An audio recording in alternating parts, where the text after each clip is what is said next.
दोस्तों आज की इस वीडियो में हम भवानी प्रसाद मिश्र जी का कवि परिचय देखने वाले हैं। एमपी बोर्ड में कक्षा 11वीं हिंदी के पेपर के लिए बहुत ज्यादा महत्वपूर्ण है। 3 नंबर का कवि परिचय आता है। वीडियो को देखने के बाद 3 नंबर पक्का कर लेंगे, क्योंकि एमपी बोर्ड के हिंदी के पेपर में कवि परिचय में भवानी प्रसाद मिश्र जी का अक्सर पूछा जाता है और प्रीवियस ईयर में कई बार आ चुका है। पेपर में क्वेश्चन किस प्रकार से आएगा, भवानी प्रसाद मिश्र जी का कवि परिचय निम्न बिंदुओं के आधार पर दीजिए।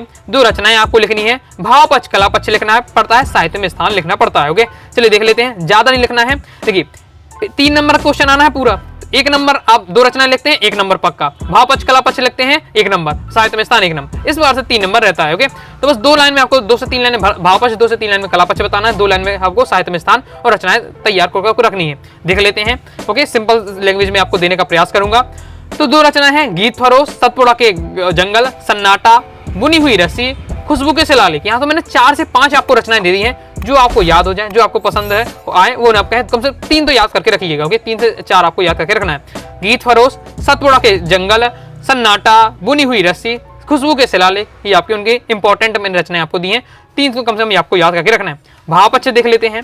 भाव पक्ष किस प्रकार से है, देखिए यहाँ तो मैंने थोड़ा सा ज्यादा दिया है, लेकिन कम से कम 3 लाइन तो आपको अच्छे से याद कर लेनी है। भाव पक्ष की 3 लाइन आपको कला पक्ष की। मिश्र जी की भाषा सहज एवं सरल है, उनकी भाषा भावाव्यक्ति में सहायक है।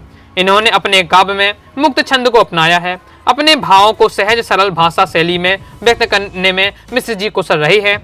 इनकी कविताओं में अनुपम प्रकृति चित्रण का भी स्थान दिया गया है। इनके काव्य में कहीं कहीं वेदना की अभिव्यक्ति बड़ी अनूठी बन गई है। वेदना की अभिव्यक्ति यानी दुख भी इन्होंने जो व्यक्त किया है वो भी सही ढंग से व्यक्त किया है। जो पाठकों के हृदय तक पहुंचने में क्या है, समर्थ है। प्रतीकों का भी क्या है, प्रयोग मार्मिक बन पड़ा है। इस प्रकार से यहाँ दी हुई है। तो अगर ज्यादा आपको लग रहा है तो क्या कर सकते हैं आप, मिश्र जी की भाषा सहज सरल है। ओके और लगभग जितने भी कवि होते हैं अधिकतम की क्या है, भाषा सहज और सरल होती है। तो ये लाइन आप रख सकते हैं। मैंने आपकी इसमें लाइन इंपॉर्टेंट रहने वाली है। इन्होंने अपने काव्य में मुक्त छंद को अपनाया। तो ये 2 लाइन आप लिखना ही लिखना है। साथ ही आप लिख सकते हैं इनकी कविताओं में क्या है, अनुपम प्रकृति चित्रण की स्थान दिया गया। तो ये 3 से लाइन आपको मैंने याद रखनी है, एक लाइन और अब देख सकते हुए। नेक्स्ट देख ले कला पक्ष। कला पक्ष क्या है, कला पक्ष में बताना पड़ता है दोस्तों आपने कि जो ये कवि हैं इन्होंने अपनी रचनाओं में कौन सी क्या अलंकारों का रस का प्रयोग किया है, लोकोक्ति मुहावरे का प्रयोग भी किया है कि नहीं किया है। ओके इस प्रकार से आपको बताना पड़ता है। तो मिश्र जी की भाषा में अभिव्यक्ति में अपूर्व क्षमता है। इनके भाव में गहराई होते हुए भी वे सरलता के लिए हुए हैं। मिश्र जी ने अपनी कविता में अलंकारों, लोकोक्ति और मुहावरों का प्रयोग किया है। अनेक व्यक्तियों के माध्यम से नए नए विचारों को समझाने का कार्य किया है। मिश्र जी ने गांधीवादी विचारधारा से प्रभावित होने के कारण अपनी कविता में गांधी दर्शन को भी प्रभाव छोड़ा है। मतलब जो मिश्र जी थे वो गांधी जी को क्या है, अपना आइडल मानते थे, गांधी जी को बहुत ज्यादा ये मानते थे। ओके इसलिए उन्होंने अपनी रचना में गांधी जी की गांधीवादी जो विचारधारा है उसको भी उन्होंने बताया। ओके साथ ही उन्होंने अपनी रचना में क्या है, रस अलंकार और लोकोक्ति मुहावरे का प्रयोग किया गया है। इस प्रकार से आप क्या है लिख सकते हैं, सिंपल है। आगे नेक्स्ट साहित्य में स्थान देख लेते हैं। साहित्य में स्थान क्या बताना है, पंडित भवानी प्रसाद मिश्र प्रयोगशील एवं नई कविता के क्या लोकप्रिय कवि थे। तो ये प्रयोगशील और नई कविता के ये कवि हैं भवानी प्रसाद मिश्र जी।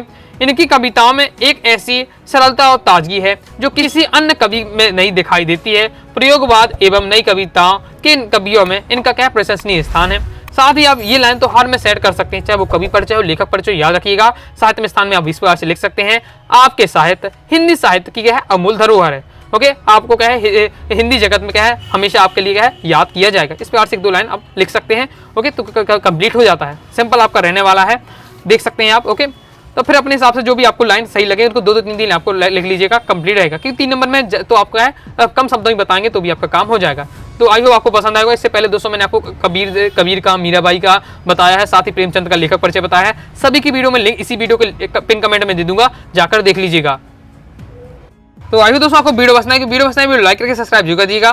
साथ ही दोस्तों टेलीग्राम चैनल, व्हाट्सएप चैनल को ज्वाइन कर लीजिएगा। कोई दोस्तों डाउट आता है कमेंट बॉक्स में आप जरूर पूछिएगा। मिलते हैं दोस्तों नेक्स्ट वीडियो में, तब तक के लिए बाय बाय।